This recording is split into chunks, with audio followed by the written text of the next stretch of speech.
Coach Norvell didn't seem to agree with the face mask penalty on the one punt covers. But he also had the hold on the other punt. What happened there? That group doesn't seem like they've had that kind of problem. No. You know, a little bit, I think, confusion of the look for the guys in the shield. It was Malachi Menzer who got the penalty. I think as he looked at who thought he was responsible for, he and one of the other guys was on a different page, so it kind of caught him by surprise, and he didn't have great leverage on it. I don't think the hold was necessary, but it was more of a reaction of seeing his guy late and then kind of just reaching out for it. Can't have that happen. Obviously, it was a big punt. I think it probably would have been a career long for Alex, which would have set up field position for us. Obviously, that changed that. But yeah, inexcusable in terms of how that situation played out. Can you talk about, I guess, philosophy when it comes to creating a safety and then that ensuing kickoff? Are up backs given kind of like a hard and fast rule when it comes to fielding the ball? Like, was there something there maybe because I could have exploited on that sort of kick? Yeah, so in terms of the first question was about the safety. Yeah, just the ensuing kickoffs. We had you know, on that we had a block set up and you know, we're able to at least give the look of enough pressure to force a safety, which was a positive. On the ensuing kickoff, we always have a return set. There are some weeks where we will have what we call a sky return, which is off of a kick that goes to the other side of the field. If that's something that our opponent has a high tendency of doing, that wasn't something SMU had done, you know, a lot going into it. They really hadn't done any of it going into it. So we did not carry a sky return this week. So when the ball gets kicked over there in terms of what the return that we had set up was, we had no leverage in our drop. So anything Keziah was going to get was going to be on his own. And you know, typically the rule of thumb is fair catch those situations. Jordan? Coach, the kickoff return game looked the last couple of weeks at them getting close with Deuce and obviously regressed this past weekend. What have you seen in that situation? Well, you know, I think I actually still think that unit is pretty close to being very productive.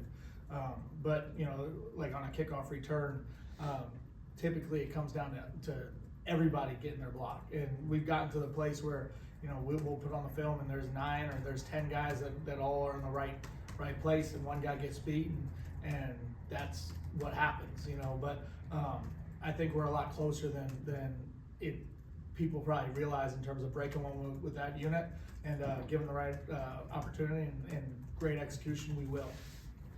Brendan? 2 questions, one on kickoff return. Do you seem to go horizontal on a play? Is that by design, or was that just? That was a reaction. There was color flashed in his face, meaning, you know, some guy beat on their block and he made a reactionary movement. That was not as on Deuce as we missed somebody up in front of him. And then Aaron Hester played probably his largest role this season. I guess, how did you assess his play? Is there potential for him to keep building on that? Yeah, I just saw Aaron actually a few minutes ago, and I was pleased with how he went in there and played. I thought he was physical in the run game. I thought he executed his assignments, and you know, it could create some opportunity for him to play more. You know, when he got in the game, it was mostly run game that he was dealing with, but I do think he could be one of those guys that has the potential to provide some physicality and a spark, and I was pleased with his first real action and how he went in there and handled himself. Ira? I think it might have been Coach Atkins. So it was the other side of the ball with, you know, the same staff. He made a comment about handling success of the week before, and it seemed like, you know, obviously the defensive front had been playing so well these last couple of weeks. Did you feel like they maintained that, or do you feel like they let something slip after the success the last couple of weeks? No, I mean, speaking for myself, I thought we had a good week of practice. I thought the guys had the right mindset. I thought, you know, the focus going out there early. I thought the meetings, the walkthroughs, everything that led up to it was the guys were on point. So I had no feeling or indication that we were going to go out and do anything other than be at our best on Saturday night. Aslan? Does Cade Klubnik's athleticism, does that fall on par in terms of the discipline you guys have to have when you're going up against a guy like Castellanos from Boston College, or is it kind of a different level of responsibility you guys will have against him? know, there's some similarities from an athleticism standpoint. I think, you know, there is the quarterback design run game element, and from that standpoint, we saw some of that from Clemson a year ago, and in that respect, there's some similarities to Castellanos or someone like that. But where I also think Kay does a really good job is in kind of the improvise, the quarterback scrambles, getting out of the pocket.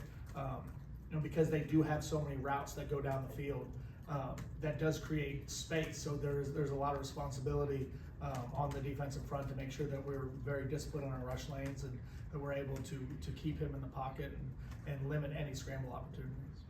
Ira?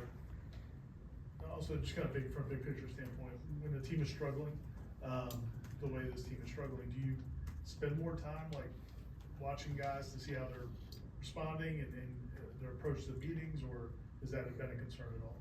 Hasn't been a concern to this point in terms of how guys are approaching the meetings or the practice field, and really within the walls of the program, I think all I've seen from our players is the desire to get it right, to get it fixed.